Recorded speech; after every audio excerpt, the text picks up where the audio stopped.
you open your eyes. For a moment, the world feels heavy but hollow.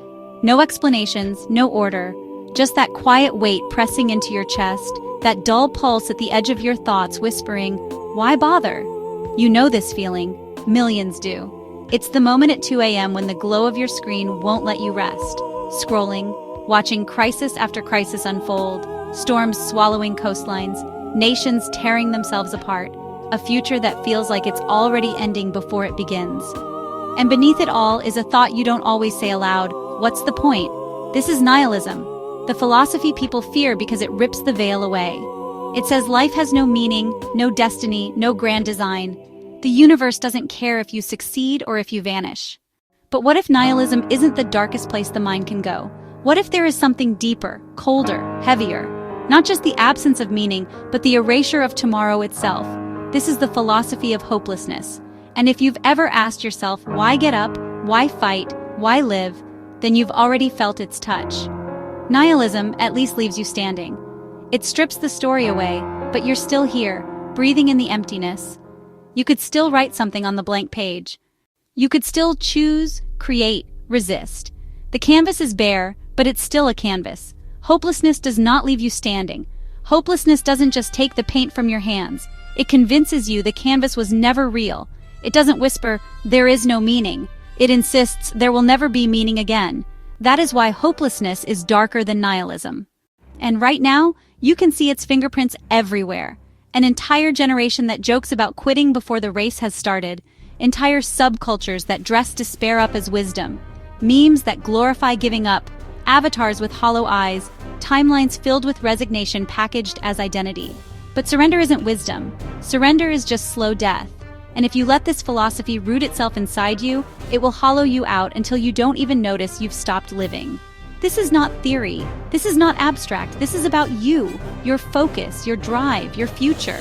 So tonight we're tearing the mask off hopelessness. We'll look at where it came from, why it spreads like a sickness, and most importantly, how you fight it before it buries you alive. Because nihilism said, life has no meaning. Hopelessness says, you will never matter enough to create one. And that is the true trap. The word itself, nihilism, feels like a shadow. Sharp, absolute. You've heard it before, in books, in late-night conversations, in dark corners of the internet. But most people misunderstand it. They think nihilism is just sadness with fancy words. They think it's just depression in a philosophical mask. But at its heart, nihilism is something different. It says, there is no objective meaning, no higher order, no eternal scoreboard. The universe doesn't keep track. And one day, your name, your choices, your story, all of it, will vanish into silence. It's terrifying at first, but it's also strangely freeing, because once you accept that no cosmic script exists, you are unchained from all the lies and pressures you grew up with. Follow your dreams. Everything happens for a reason. Good things happen to good people. Nihilism laughs at all of that. And in its laughter, you may find a strange relief, because if there is no ultimate reward or punishment, then you are free to choose your own rules. No performance, no pretending. This is why so many people, especially young people tired of fake optimism and hollow slogans, feel drawn to nihilism. It feels raw, honest, like a rebellion against the plastic smiles of a world built on lies. And there's truth in that, because nihilism, for all its coldness, leaves behind a spark. It whispers, if nothing matters, then you are free to make anything matter. A dangerous thought, a liberating thought, the seed of creation. But what happens when even that spark goes out? What happens when the voice doesn't just say there is no meaning, but insists there will never be any meaning no matter what you do? That's when nihilism mutates into something darker. That's when hopelessness walks in. Hopelessness doesn't leave you standing in the void with a pen in your hand. It tells you to drop the pen. It tells you the page never existed. It chains your hands, it bends your back, and it whispers, why fight? Why try? Why live? This is the hopeless philosophy. Not a philosophy of emptiness, but of surrender. Some people call it the black pill. Some call it doomerism. Some hide behind irony and memes, laughing about collapse while quietly falling apart inside. But the core is always the same. Not only does life lack meaning, but the very idea of meaning is a lie. Hopelessness has ancestors. It didn't appear out of nowhere. Philosophers like Schopenhauer once described life as endless suffering, driven by a will to live that could never be satisfied. To him, existence itself was a cruel cycle. Others, like Siren, went even further, calling birth a tragedy, life itself a mistake. To them, bringing another person into the world was the greatest crime of all. That inheritance of despair has trickled into today. But now it's not just theory, it's identity. Scroll long enough and you'll see it. Young people wearing despair like a badge. Doomer avatars, black pill forums, hashtags filled with resignation. Not just a thought, a lifestyle. And it's spreading fast because the timing is perfect. Look at the world. Wars with no end. Economies collapsing before people even get a chance to begin. Families divided by politics. A planet overheating while leaders argue.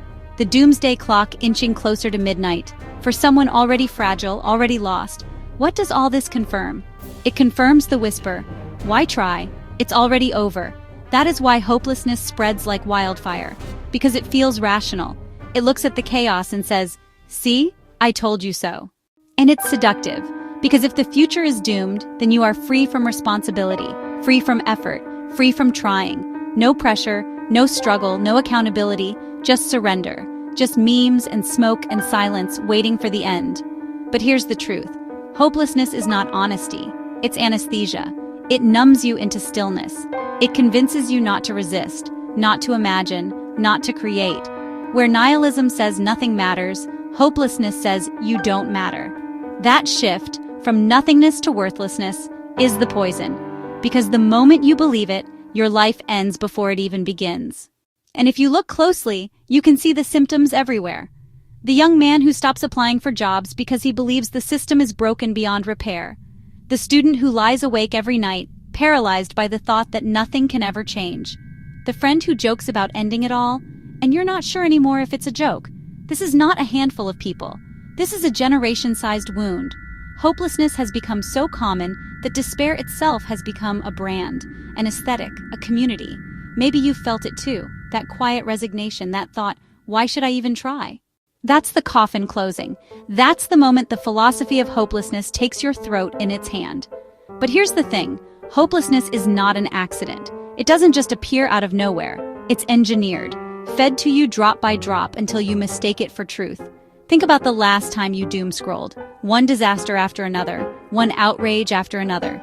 Each swipe feeding you more fear, more despair. That isn't random, that's design. Algorithms are built to keep your eyes locked. And nothing hooks you faster than fear. Nothing keeps you scrolling longer than despair.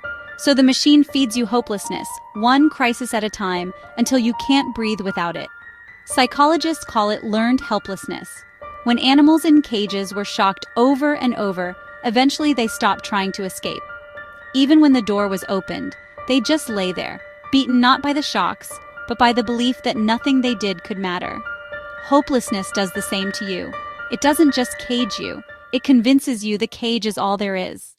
And unless you rip off the mask, unless you see the trap for what it is, you'll never realize the door was open all along. That's the truth about hopelessness. It feels like honesty, but it's a lie. It feels like wisdom, but it's just surrender. Nihilism said there is no meaning, but it left you free to create one. Hopelessness says there will never be meaning again, and it leaves you on your knees. So the question is simple. Right now, in the silence after these words, are you standing in the void, ready to choose, or have you already started kneeling before despair?